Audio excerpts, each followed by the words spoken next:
I'm Brenda. And I'm Christy. We're two friends from high school who are connecting and reconnecting over music and memories. Welcome to Normal Bias Podcast. We're glad you're here.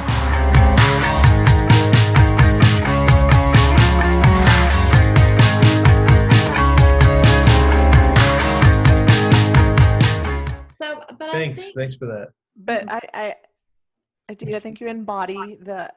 You know what? You're beautiful on the outside and on the inside, James. No mixtape for you. No, Brenda, stop lying to him. You are a jerk. You are a jerk, jerkity jerk. You're a jerk dog. Stop.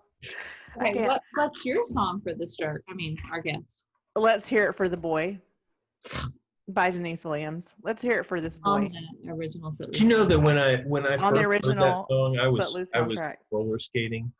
I was at the skating rink, and I thought that, you know how they played the Hokey Pokey and the Chicken Song, and I thought it was like a song. I thought it was like one of those. Oh, you thought it was one of the skating songs? I thought it was like a skating song, like you were supposed to like be nice to the boys.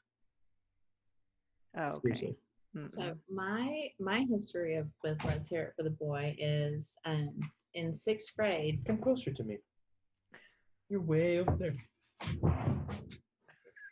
But I'm reading your body language right now, and you are. What did you say? You were closing off. Yeah. I am closed. It is closed. Yes. So my experience with Let's Hear It for the Boy is in Marshall Middle School in 6th grade. You had to do 6 weeks of each of the electives, and so I am not a dancer, not a singer, not an actress. And so theater arts was a bit of a struggle for me. And one of the things we had to do was a song pantomime. Well, I didn't even own a cassette player. I didn't own a single cassette. I didn't have anything. And we had to bring in a cassette and do a song pantomime. And so my oldest brother, had a bootleg copy of Footloose. It was a cassette, and it was like a blue label, and then with masking tape, he had written Footloose on it. And so I took that tape to school, and I guess it was queued up to Let's Hear It for the Boy. So then I got up in theater arts, and I did a song pantomime to Let's Hear It for the Boy. She did an interpretive dance. I probably TikToking before TikTok. So that it did not go well. It was not very stellar. I really do feel like it's an accomplishment that after 22 years of like the world's most stubborn people being married, that we're both still alive. We have all of our we're both too stubborn to get divorced. Actually, I was telling Brenda when you were on your call that if we ever do get divorced, it'll be me that quit. And I think that's so interesting because so James's parents are divorced, and my parents were married until my dad passed away. Like they would be married. People ask me, "Are your parents divorced?" And I say, "Boy, are they." So my parents, 65, 35, and then 10. They were married 45 years before he died. They would be married 55 years now. Oh wow! So you would think it would be the opposite, because I was telling Brenda that my parents they weren't excited about me marrying a boy whose parents were divorced because from a broken home. They just didn't believe in that. Yeah. So the joke's on them, because I'll be the house. Well, I know exactly what I don't want to happen. So right, and that's what I told Christy. I said, now being a divorced person, and I've at the time, because my parents were still married. Kevin's parents are still married.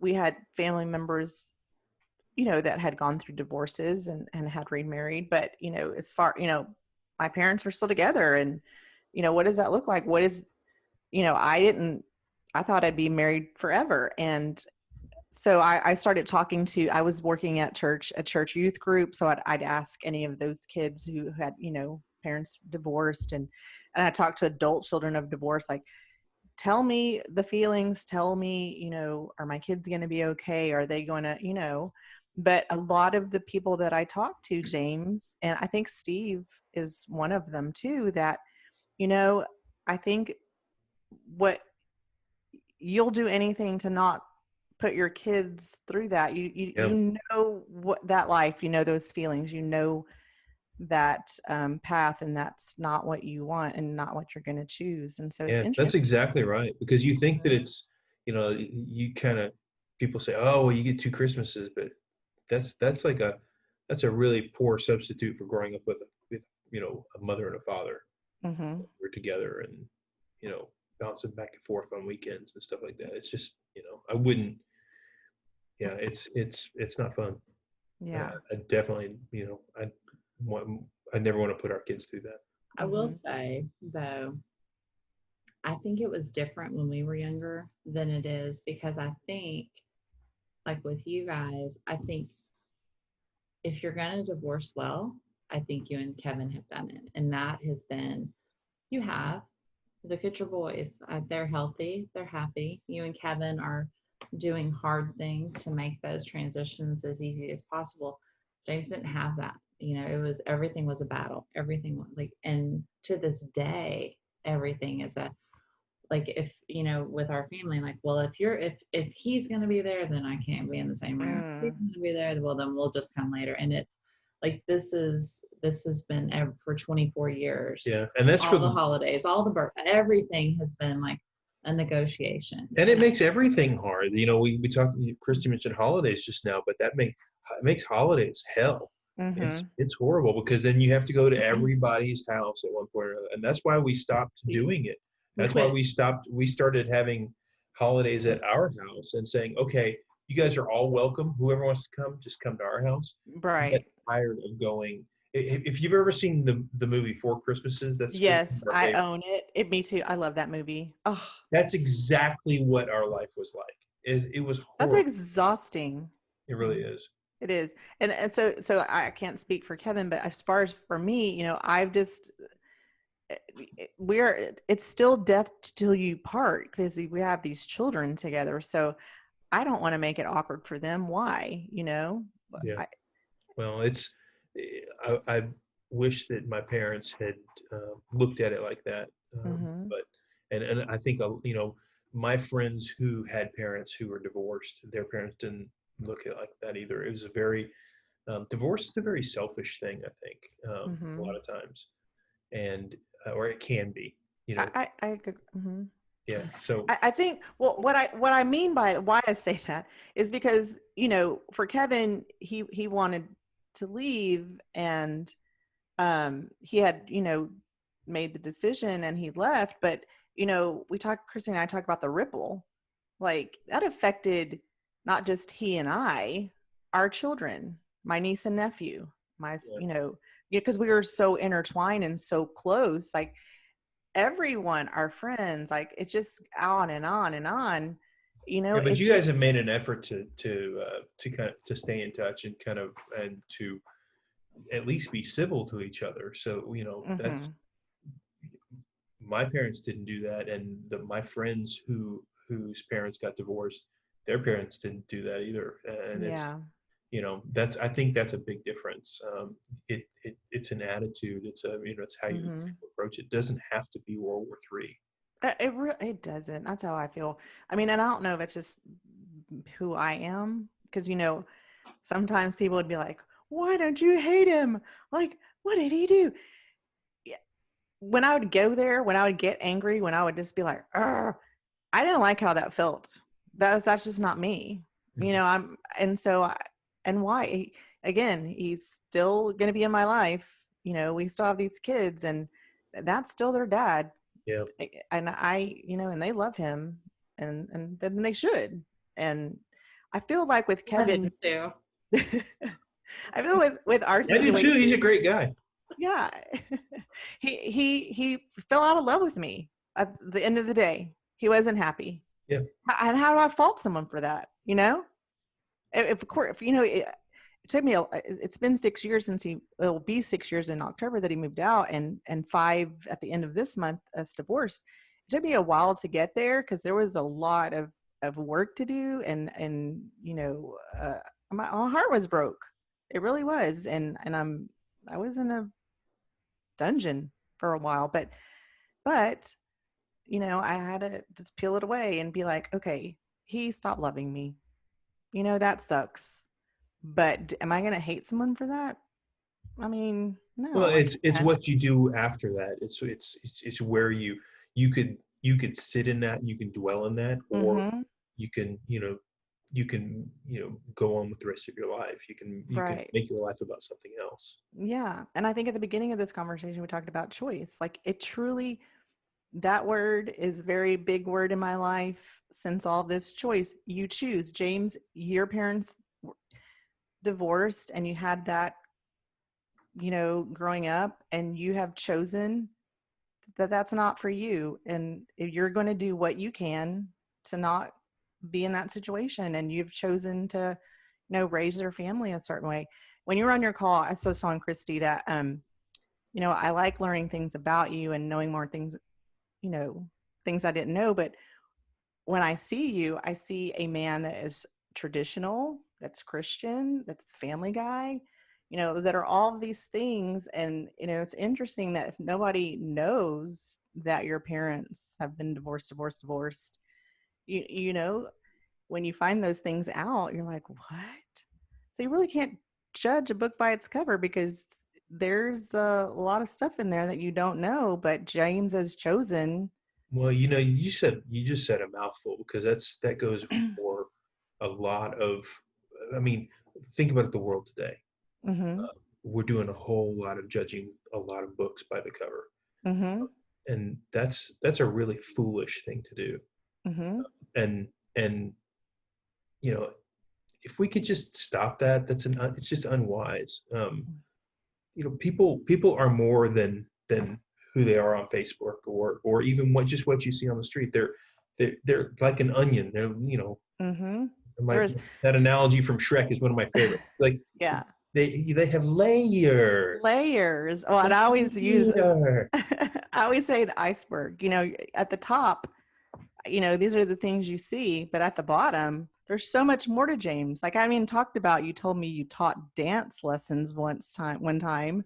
I don't even know how I found that out, but you were a Did you just make dance. a joke about how big my butt is? She says I got more to the bottom. She says I'm big on the bottom. You don't even have a bit. But I do have to say, since we're to a lighthearted moment now, I When are we going to realized talk about Rush? I just Superman. realized that I didn't. So I'm a creature of habit, and I'm out of habit today. No. I'm recording, but I just recorded the entire episode, Brenda. It's only your face on the screen, and we're like a little thing. I'm so sorry. You look great though. No. Yeah, we got it. It was great video of your curls and everything. It was perfect. But no, I've really enjoyed seeing your expressions and all the things that you like looking at each other and the picture. We're like a little keyhole at the top of the screen. So I apologize if you're a YouTube watcher person. Welcome to the Brenda Show. We're back with Dr. Brenda. And Right.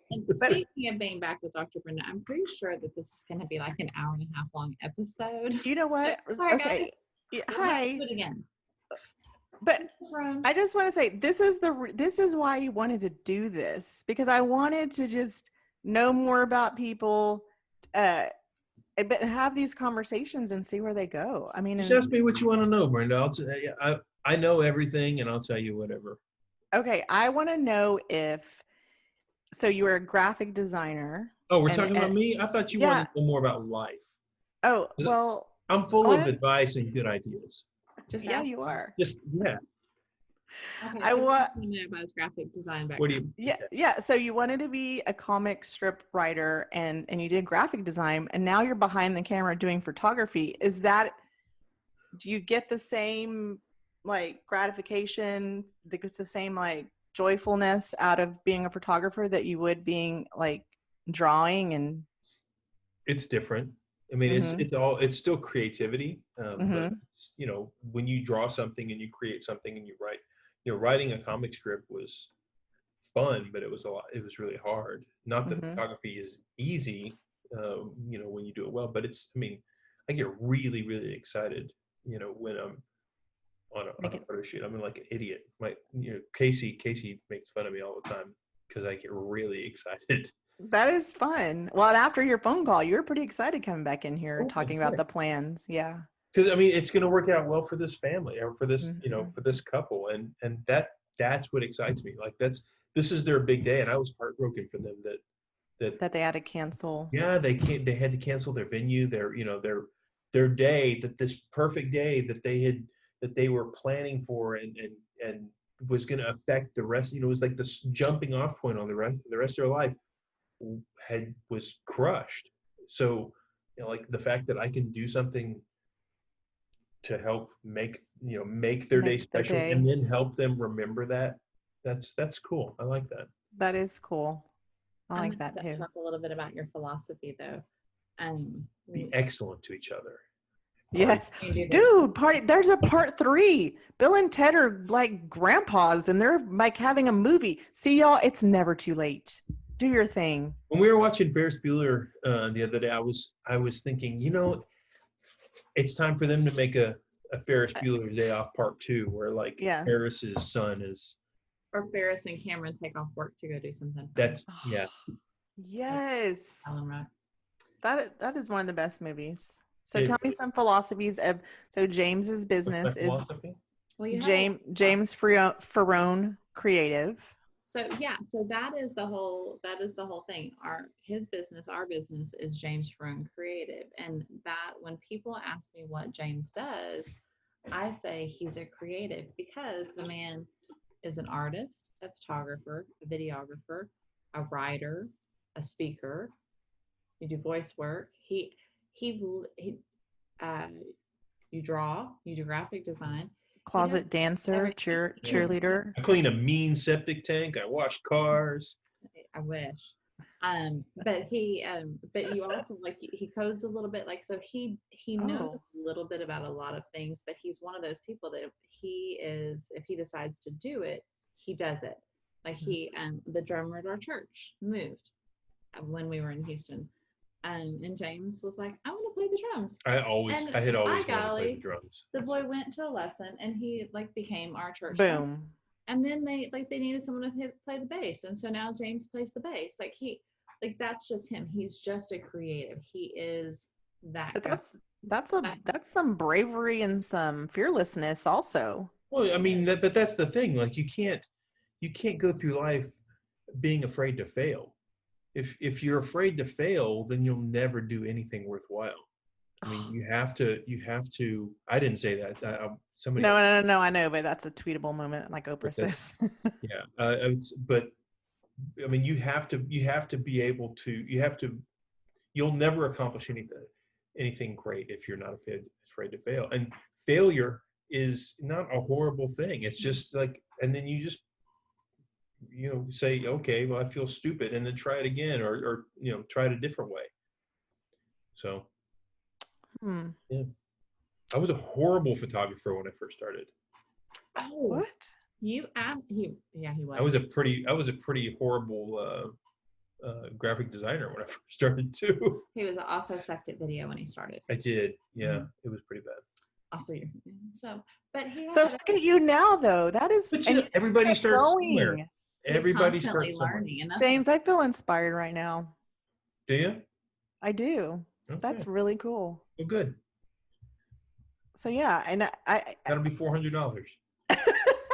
so Brenda, I hope your kids will listen to this too, because I think that's important. Because I think that kids, we talked about this too, when you're like, you hit that certain age and you figure out that your parents are like real people who make mistakes and don't know everything, right. But I just, when kids know now that, my dad sucked when he started, but look at him now, that is allows them to be okay with not being perfect, with making mistakes, with trying new things. Mm-hmm. I remember Casey being heartbroken when she was, she was probably about 3, maybe 4, when she was trying to draw a heart for the first time and she couldn't get it. And she was just, it broke her heart that she couldn't get it. And our advice to her was like, that was your first attempt. What did you expect? I mean, try it again. And pretty soon she was drawing hearts everywhere. She was, she was the and heart she's queen. still, yes, and she's still a heart queen. Just love her. Yeah. So, but yeah. Oh. we were talking about when she was couldn't skate. That was a whole thing. We have a great family blog post about that. She was very frustrated because the first time she put on skate, she couldn't skate. Mm-hmm. So, and it really rocked her world because she really thought she was gonna just skate. So Yeah. but she did. She did it by the time we left. She was skating. Both our kids have this expectation for some reason that like the first time they try something, they're gonna be awesome at it. And like, who does that? Nobody does that. Except for me. Except for I think you are, kid. except for Rush. I mean, they sucked at the beginning too. I'm just gonna say No, that. oh my, no, they did not. I don't know a time that they sucked, but I don't know their whole story. But anyway, so okay, so let's talk. Go ahead. Hold on. Before we started recording, I'm gonna move away from Rush now because otherwise we'll be here another hour. I was about to talk about the changing drummers, but that's we could talk about that. Sorry, Christy. Do you remember your first? Oh, picture that you took. My first photograph. I have no idea. I don't remember. The first time I remember taking a photograph that I really was trying to take a decent photograph was at Big Bend when I was in college with a film camera. Mm-hmm. That's the first time I can remember actually trying to take a decent photograph, and it wasn't any good. So, but we when we were trying to have a baby, you bought a digital camera.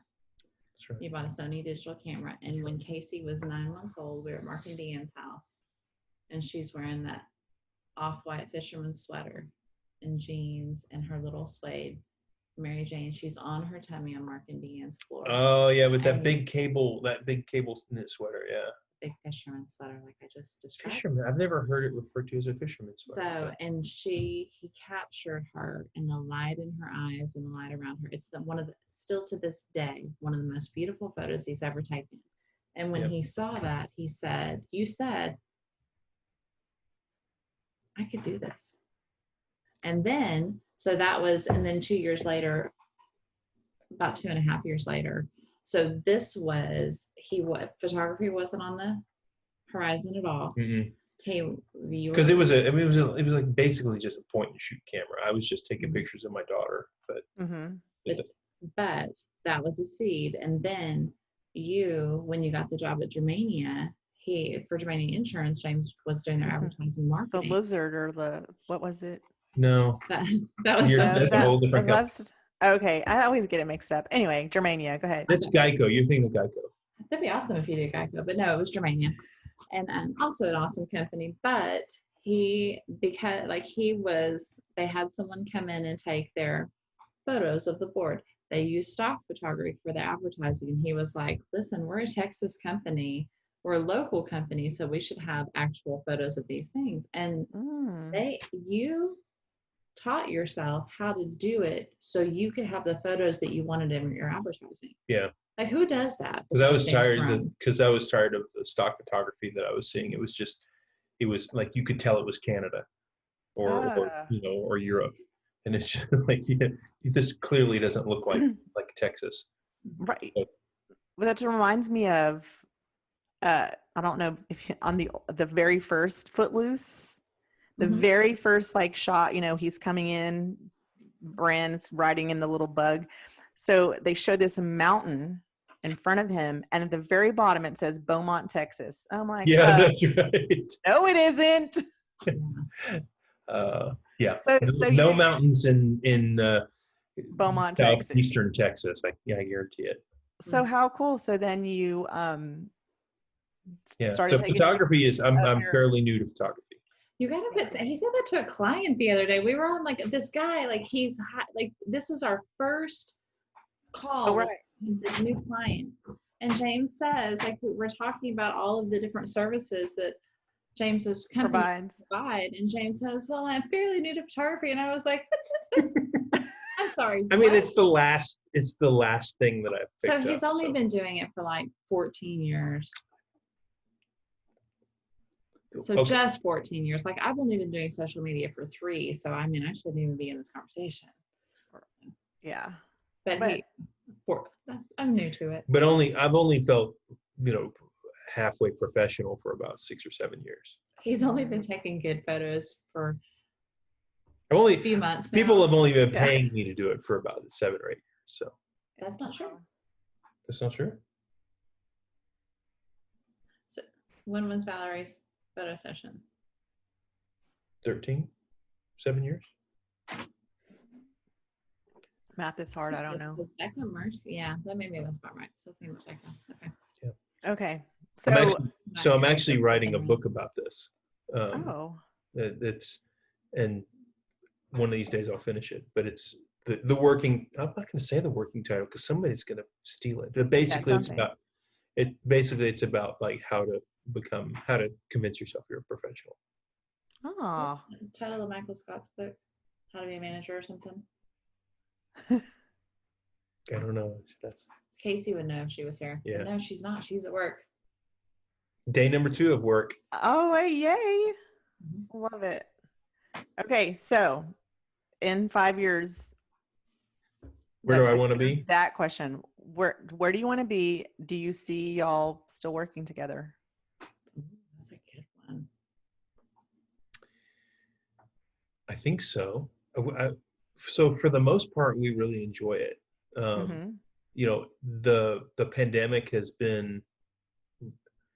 We were doing really, really well last fall and starting off this spring. You know, all these plans. You know, we had lots of plans. We were meeting. We had one big meeting regularly, and then we were having a couple of stand-ups a week, and our communication was going really well. And then the world, 2020 happened basically, and so it just like everything stopped, and there was so much uncertainty, and for a while we were just things were so uncertain that we were just going by to get by, just taking trying to do whatever we could just to keep going, just to bring in some money. And so, the communication really just kind of fell off, and we still haven't quite picked it back up yet. We were communicating well. So I functioned as James's assistant, like clerical, like her title is head cheerleader. Yeah. I always wanted to be a cheerleader when I grew up, and now I am. So I functioned as James's assistant as far as booking and stuff like that, and then also like I do the paper, like the billing, that kind of thing. That stuff. And then I also I have my own piece of the company, the social media and some of the website stuff is my job. And so when things went south, like we had a really hard week because Casey was out of the country when everything hit. That was very scary. And so we kind of went to our separate corners and put our heads down. And then even when she got back, then we had to quarantine for 2 weeks, or self-quarantine for 2 weeks. And not knowing if she was going to get sick, if my brother and his family were going to get sick, if we were going to get sick, if we were going to get it to my mom. We all, like the two of us, really put our heads down. And what happened is that in that 2 weeks that we were all home together, James was working because his thought was, we're going to lose our company. We're going to lose everything here in the next month or so. If the economy goes, we're done, because we're luxury services. I mean, we're not. Sure. And I've seen it before. So I actually did freelance work in Houston for 4.5 years before we moved to Brenham, before I started at Germania. And that's what happened before, was the economy took a downturn, and creative services are the first thing to go when that happens. And I was afraid that was about to happen again. And so we just put our heads down, and he was working on his thing, I was working on my thing, and it took us I would say it took us a month to realize we're still here. Yeah. Like, hey, we're still here. We're not just surviving. His part of the business, his real estate photography, was thriving. And we had this time, like we were working out every day, like we were doing all these things as a family. But then I think we realized that, and we kind of like, hey, we're still here. We're okay. But by that point, we were so in the habit of not meeting together, not communicating, just doing our own things, that it was hard to come back. Yeah, that kind of became the status quo. Well, and it's hard to pull back from that once you get used to it. Yeah, and being home with the kids, with the kids finishing school and stuff. Not that I helped them a lot, but I was on, was here for the kids, Mm-hmm. and he was working. So I'm pointing this way because James's studio, is right out outside. Right there. Mm-hmm. So, so we were just talking about this before we went on. We were talking about what would we talk about today? Maybe we would talk about working together, but even this week, we've had some communication issues. Like there are a couple of shoots coming up that we have not communicated the way we normally would have. And so we're having to work through like, well, this is how I would have liked for that conversation to go. This is when I would have liked to have had that conversation. Like, it's a constant. When you're married, if you do it right, it's hard. Mm-hmm. If it's easy, it means you're not trying or you're not really thinking about it. And so we are trying to get out of that being in our separate corners and go back to collaborating, because like we're halfway through our website redesign, and we're to the point where I've got the basic website set up, but now we have to do some content stuff, and that means us working together. Mm-hmm. But we've kind of had our heads down doing our own thing, and so we're to a point now where we're like, we've got to go back to our weekly meetings. What was that? We've got to go back to our weekly meetings. We need to work on our processes. And like we had an issue that came up. So James is the boss. He does not like for me to say I work for him. Mm-hmm. So your name's on the company. So I take that, like I have a lot of respect for that, and I want to do things well. I never want to do a job and do it poorly, and I want to make sure that we do things well, that I do things well for him. But when you work with your spouse, all of the issues you have in your marriage, you have in your work. Yeah, it's hard to draw lines to separate those things. Yeah, and that was one thing that when we very first started working together a couple years ago, that things that I used to do in the office at work at Germania, you have a home persona and you have a business persona, or at least I do. And maybe that's just a man thing. I don't know. But I didn't used to be that way. I think that was something I cultivated because of the culture there. But that was, you became a manager. You became a manager. Yeah. So and I was expected to be one way at work and one way at home.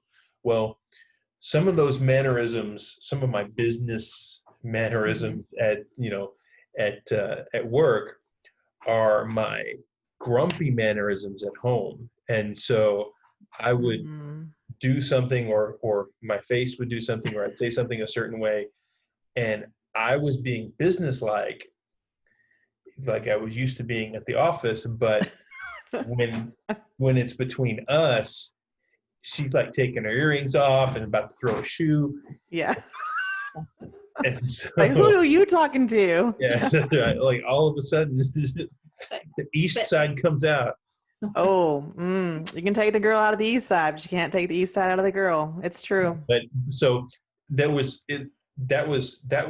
That was the first thing I can remember about difficulty of working together, was that figuring out your roles. Yeah, and because she knew every bit of my mannerisms and my inflections in my voice and things like that, she was perceiving something that I was not intending to give off, because I was in business mode, whereas at home, when I'm speaking that way, I'm grumpy mode, so. All things I've had to teach him. I've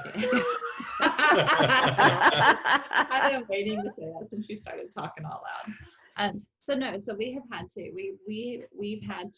We've been working together now it'll be 2 years this month. July of 2018 is when I went to work for James, and that in itself is like a whole fun story. Yeah. Like how I got to work with you. I blogged about it. Yeah, you have. Today. Was it today? Orange. I did.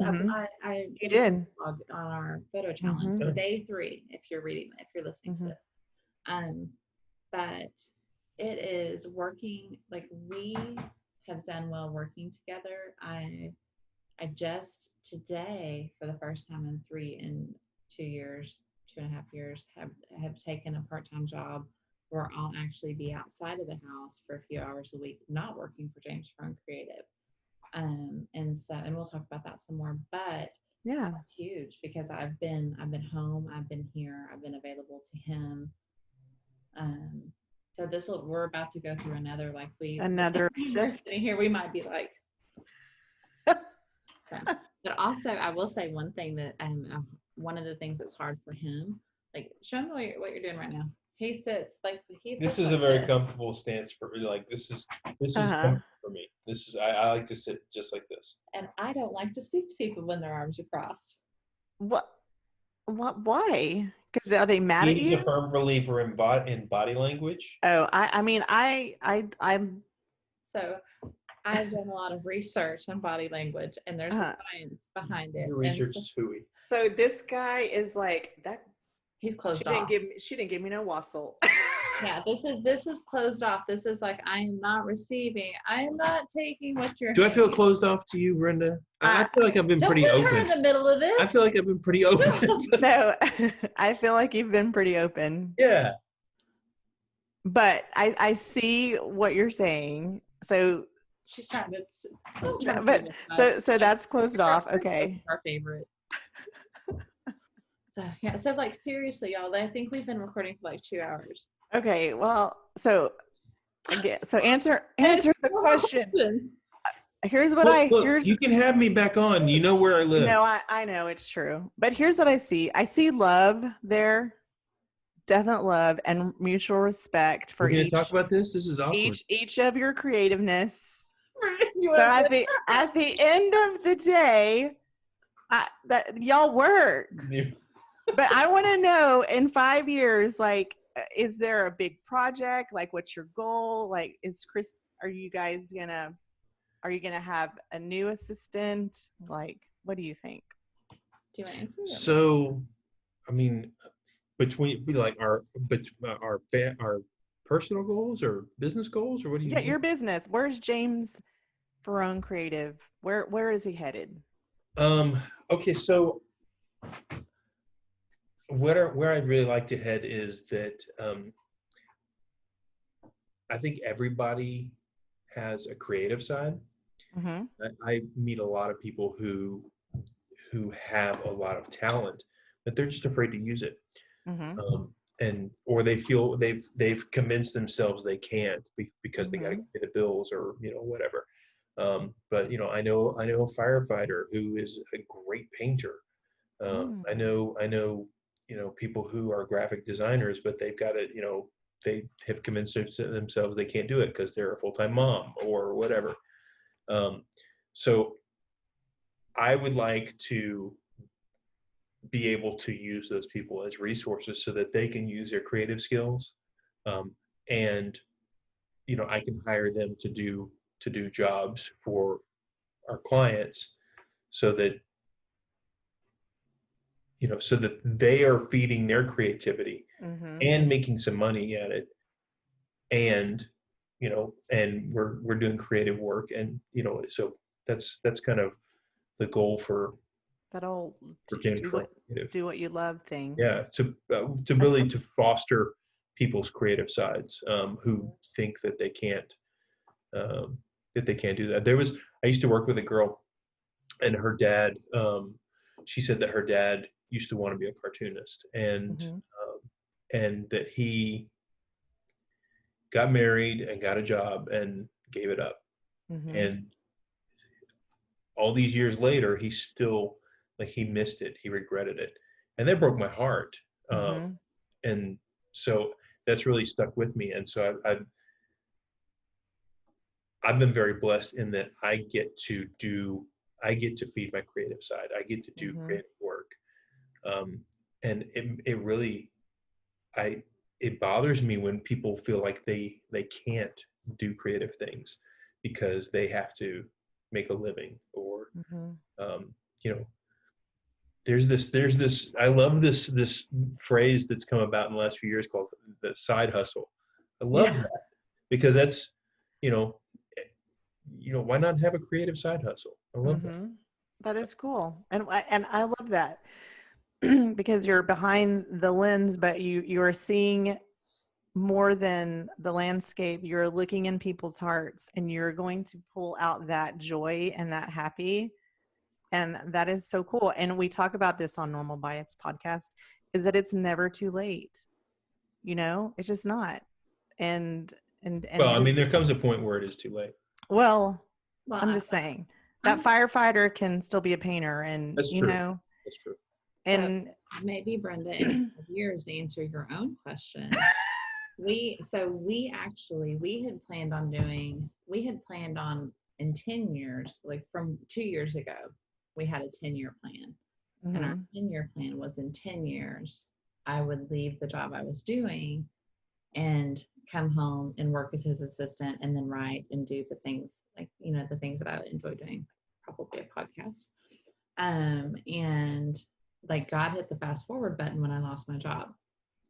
But so like in 5 years, I think we'll probably still be here. Mm-hmm. But I think like in 5 years, I really, like, if nothing changes work-wise, like if I still have a few clients and I'm helping a few people and working as your assistant and whatever that looks like I would be totally okay with that. Mm-hmm. Yeah. I love it. The last 2 years have flown by as we've been doing this full time. And it's great because we're living the life that we have always wanted to live. And what's really interesting is that the pandemic has opened this up.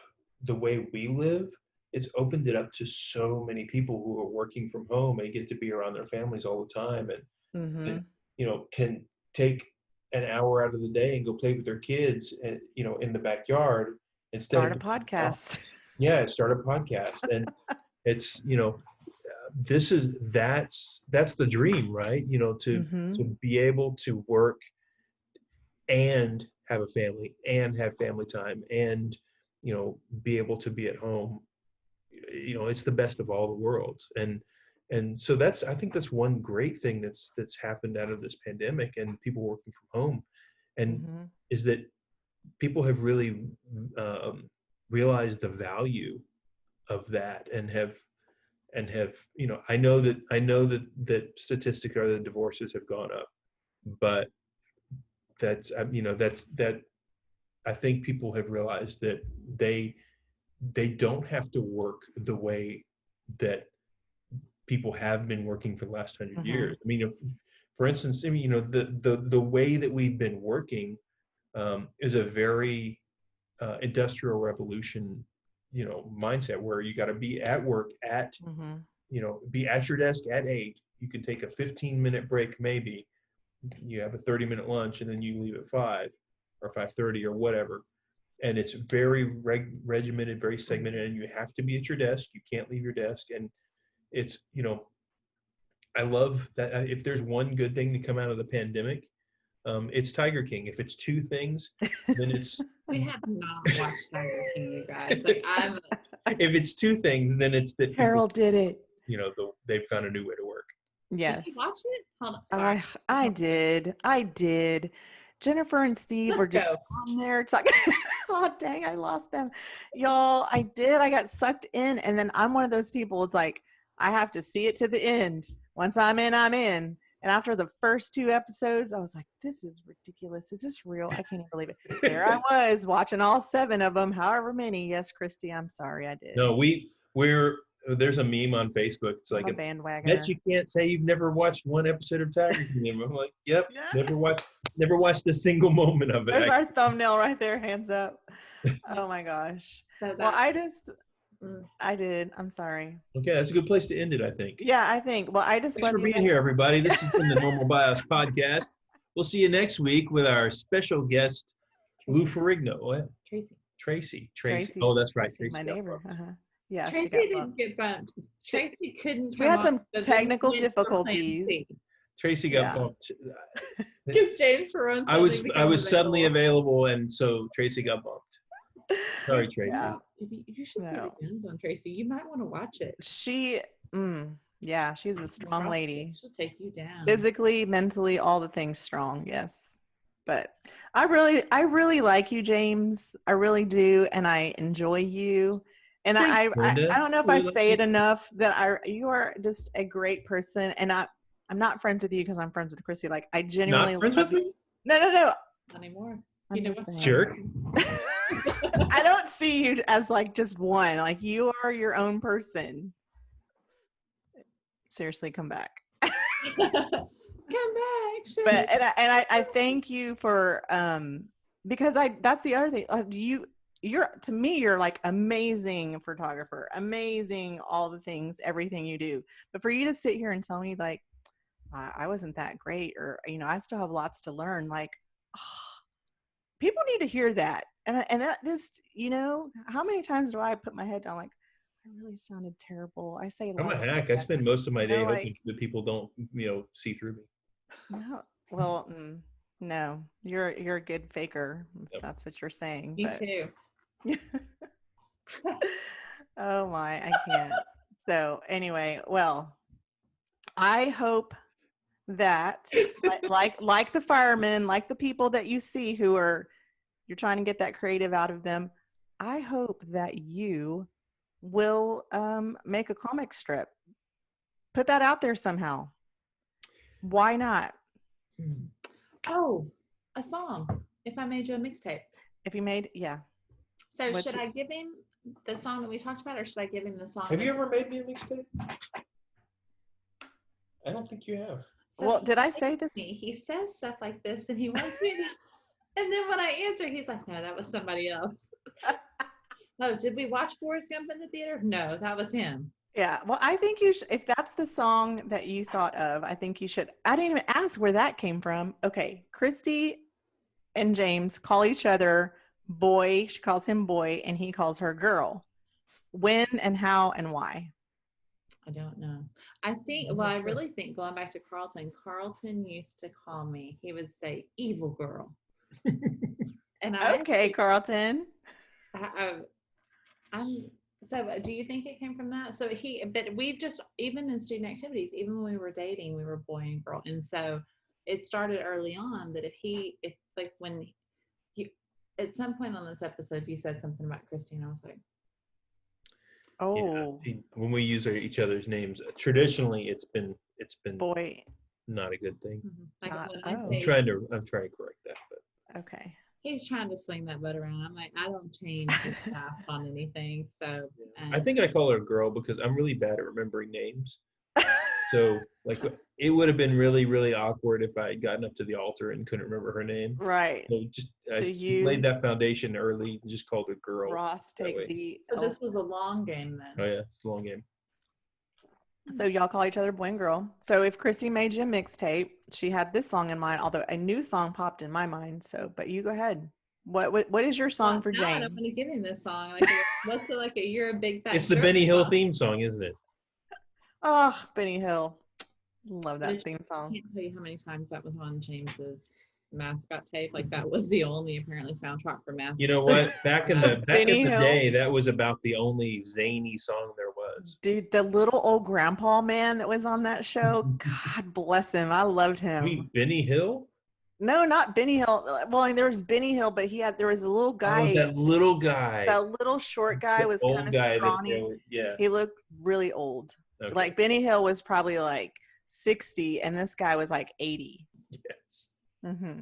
And he would just like come in and come out like at random times.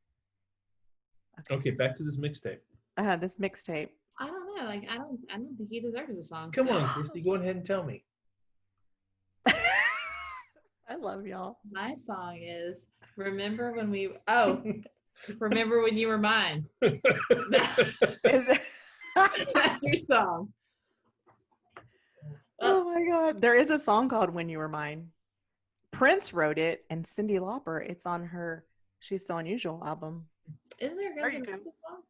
There's a metal song that's something about like that. Useless Facts by Brenda.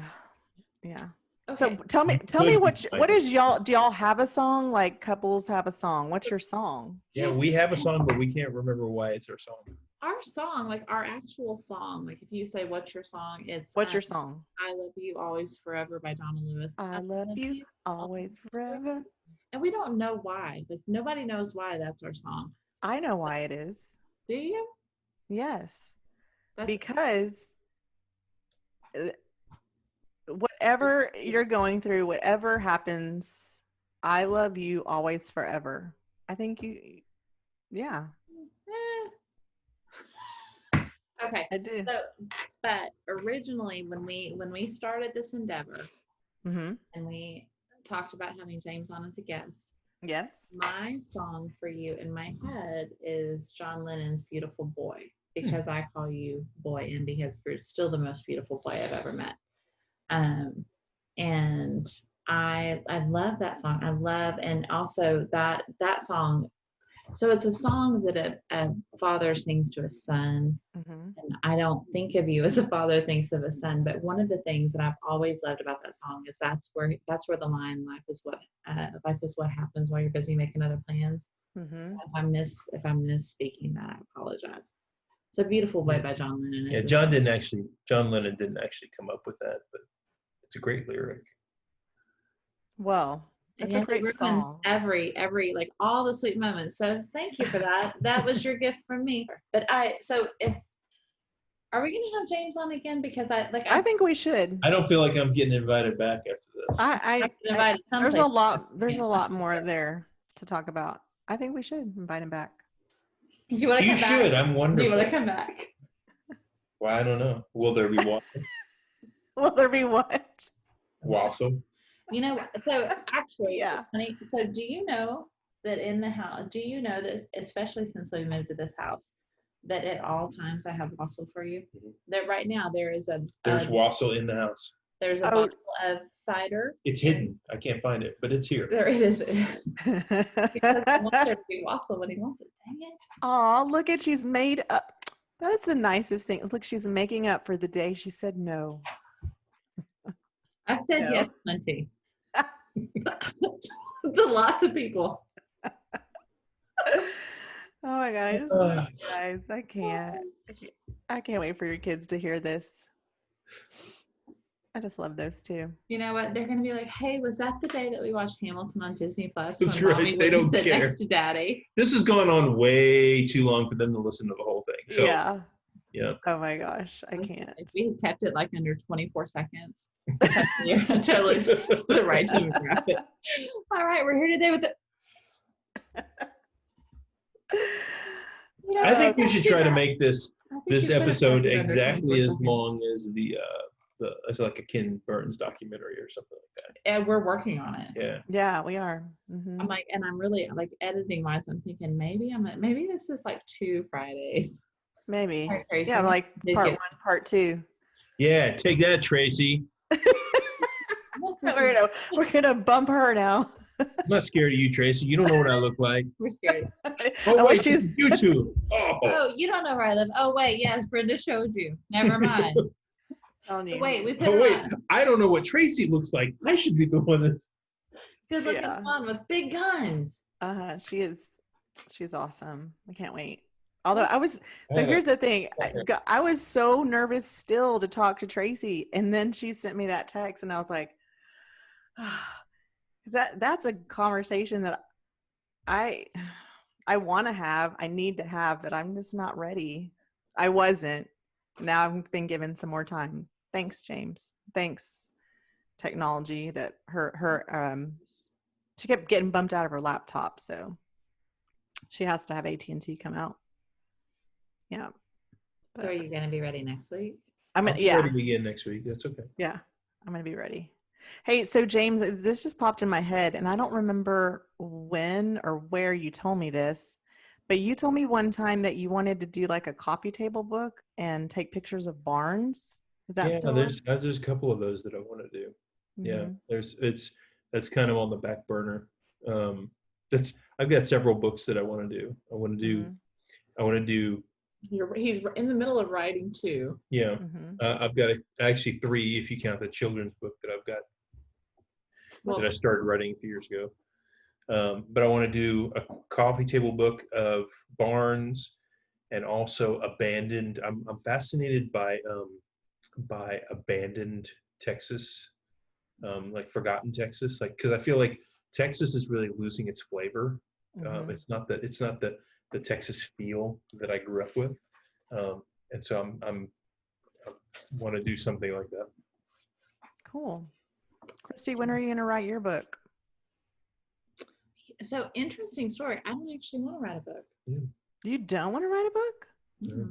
I don't. I'm in a writers group for people like that want to publish, and I'm like, I need to quit paying for that. She's gonna wait till I run for office, and she's gonna write a tell-all. But that's other than that, she's. I'm a short book. Yeah. What did you do? We worked. Yeah, it's pretty much all here in this podcast, so there's nothing. Yeah. No, I don't. I don't really have. I like if I could pick what I do, I think I would do like coaching with women. Maybe some men, but I really like encouraging people. I like talking to people. I like writing, but I'm still 5 years from now, I might be in a different place, but I'm still struggling with writing. That's one of the things that I lost, that when things went so bad with my last job. And it's been 2 years, like I need to let it go. Right. But that's one of the things that I lost was writing, that process. And so, which is really sad because I love her voice. Me too. But I write for money. I write for other people. I just don't. I haven't gotten it back yet. So I do. I pray that comes back. Well, thank you. But yeah. I do. I tell you. I will tell you that I love. One of the things I love about social media is because I think that there are some women out there who are, coming along behind us in motherhood. They're, they have younger kids or they're in a different place in their marriage, like places that we've already walked. And so I love, like, when we write things and it resonates with them, and I think it gives them a little bit of hope or like maybe some direction, like, oh, maybe I could try that too. And that's what I love about social media. That is a place right now that I do love to write, even if it's a little bit every couple days, because I don't post as regularly as I used to. But yeah. So you have some writer's block there. So James, in your career and being a photographer, so you're a creative person that brings you joy. Are there ever days that you're like, where it becomes work and you're like, oh, dang it, I have to go do this? And if so, which I think that's just normal with life, how do you get yourself motivated to get out there and do your thing? Those days, those days are few and far between. It's more of, I've learned to realize when I'm out of gas and when the creativity is just not flowing, because it doesn't, all the time. Some days it just doesn't. And to recognize those days, and if it's possible to not work those days, or to, maybe that's the day that I organize my, my studio a little bit and clean up and, move some files around or something like that, and try not to be creative. Don't, if you try to force it, it's never a good thing. It's the best creativity is when you're excited about it. And so, that's when the best happens. So, when you try to force it, and I worked as a creative in an office environment for 13, 14 years. So there are days that you do have to just force it out. It's not your best work. But sometimes the gas, sometimes the tank is dry. Yeah. And a lot of times just the act of getting started, just sometimes it's like writer's block, right? Sometimes just putting anything down on paper will get you started. And I'm like that a lot I'm like that a lot when I have to start a logo project or something like that from scratch, and I don't know where to begin. A lot of times I'll just start with, the first thing that comes into my mind, which is usually absolutely horrible. But that kind of releases, helps it get flowing. Yeah, it really releases the creative endorphins, and and as I'm working on that, then I'll get some other ideas, and it hopefully gradually snowballs into something that feels a little bit more that I like a little bit better. Yeah. Well, I really appreciate you talking to us, and I hope that the both of you, what's that? You appreciated it. Normally you appreciate it. Yeah, I've been Like- practicing my enunciating. Well, I appreciate you having me on. Oh, well, thanks. But what I was going to say is I appreciate that you both are creatives, but that you encourage and, other people to dig deep and find those things. And when, like Christy has helped me come out and do things, but you guys are really good at that. So I thank y'all for sharing and encouraging and inspiring. And whoever does listen to this, you All have 7 hours of it. James is right about this pandemic. It has allowed us to, prioritize differently. And maybe there's something that you've always wanted to do, even if you don't attempt it. Write it down on a piece of paper. Say, I want, or I have always wanted to, whatever it is. Write it down and then think about that. Think about trying it, even if you just do it in this time until you go back to work or you back to school or however, whatever, in the fall, I don't know. And maybe just try it, and you never know, but just let it out a little bit. I think that James is definitely, that's what I'm going to take away from this, is that you have allowed me or someone out there to say, you know what? And I think Katie even said this, I would love to be a painter. Why not? Mm-hmm. Go to Michael's, get on Amazon, order a canvas and some paint, and just, why not? Yeah. Even if it's just for you, even if it's just for this time. And don't be afraid to fail. Don't be afraid to fail. It's like that scene in Back to the Future. Like, what if I'm no good? What if they don't like me? Well, so what? Who cares? So what? Who cares? And then you never know where it'll go from there. That's right. Yeah. So thank you, James Ferrone. That's James Ferrone Creative. Well, thank you. From James Ferrone Creative. Yes, James is on Instagram and Facebook. Yep. And you have a website also, right? James Ferrone Creative. No, it's just jamesferrone.com. We're working on jamesferrone.com. Thanks for the On Instagram, it's James Ferrone Creative on Instagram and Facebook. Right. And go look at his photos. You're very talented. Thank you. Your pictures always make me smile, and the people, I can always tell when your pictures that you've had fun, but the people that you're taking pictures of look so relaxed and happy, and I know that you guys, you and your lovely assistant, I know that you're there planting that seed, telling them just, this is your day, enjoy it, and you can see it. That's what we started to talk about philosophy. That may have been when you got up, and that's what we were talking about when he went and took his call. But I do think that that's something to talk about one day, because I know we actually, our philosophy behind how and why we do what we do is kind of similar. I think we have a lot of overlap with you and what you do in your organizing. So I think that right there is going to be like episode number 46 that we recorded. Wait. But this was the 100th episode spectacular. I'm on. Yes, we started out on episode 18, and now we totally jumped the shark today. Right. I was told that I was a special guest for episode 100. So I'm confused. Actually, because you are whatever guest you are that's so special, you get a sticker. Yay! Yay! You're welcome. You're welcome. All of our guests get stickers, but you get a special sticker. You get a special sticker. Okay. Okay. Gold star. I'll put it wherever you want. And we're full circle back to Potty Talk. You've been great. Potty Talk with Dr. Brenda. With Dr. Brenda. Mariana, very special. Bye, Brenda. Oh my gosh. Bye, James. Are you closing our podcast for real? Somebody's got to. Oh my gosh. That's it. Oh. If you're still listening, thank you. Yes, thank y'all for listening. If you're Steve and Jennifer. Anyone listening? Are you there, God? Are you there, God? It's me, Brenda. Oh my gosh, that was such We need you to do that again, and we'll have somebody like not me edit it out. That's awesome. Yeah. Oh, hey, you know what? We also should, before we let you go, the coolest thing For real this time. is that like the rainbow graphic on our website, the actual cassette. Oh, I tape forgot or all about that.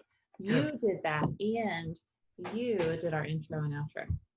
James. Yeah, so I'm the one that keeps getting you guys flagged on Facebook. You're welcome. Yes. He doesn't know about all that. Oh yeah. I don't know about all that. We get a copy. Look, the whole thing. I have to. We've licensed the music, but YouTube every week like sends us like, hey, we're gonna. It's a copyright claim. You can't monetize this, so yeah. Yeah, it's not that you guys are making money from it anyway. So No. Hey, if also, you know, Brendan, all the talk about us being creatives and whatnot. If there's anybody out there who'd like to be a patron of the creative arts, we would accept that, right? Absolutely. We'll send you a sticker too. nothing shows appreciation like small unmarked bills. Right. But we also, Thank Preferably you in a metal for suit. making us look professional, James. No, you guys did great. You guys did great. It was a lot of fun putting that together. I don't know that I've ever been so proud of you as right now with you sitting in your potty saying, thanks for making us look professional.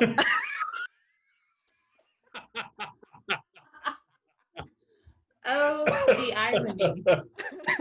Oh my God, that is hilarious. And I'd look back there and see my bathing suit hanging on the towel bar. This is clickbait. Your underwear. He's been for this whole time trying to figure out how all that's your underwear. Oh, would you like me to stand up? Show you? She's in the back underwear. That's not granny panties. That's great granny panties. That's a shirt back there, y'all. It's not underwear. It is. It's a shirt. And look, and my never ending for the people who are avid listeners. There's my laundry. At least it's always hidden just out of camera range. Just out of camera range. It's always there. It's my friend. Mm-hmm. That's our other host. Larry the laundry. Larry the laundry. All day, y'all. And I know, and I love y'all, but I keep thinking of it's Casey's almost her bedtime, so yeah. Okay, bye, James. She said bye. Bye, Brenda. We're gonna work on our exits, our outro. On our outro, on James's outro. Oh wow. Big. I love you so much. This was fun. Hey y'all, are you still watching? Are you still listening? Oh, hey Mom. We're so glad that you're still with us. If you want to connect online, we're at www.normalbiaspodcast.com, or you can find us on Facebook or Instagram or YouTube. And our very favorite, if we made you a mixtape, we'd put all those songs on our Spotify playlist for you. All the things.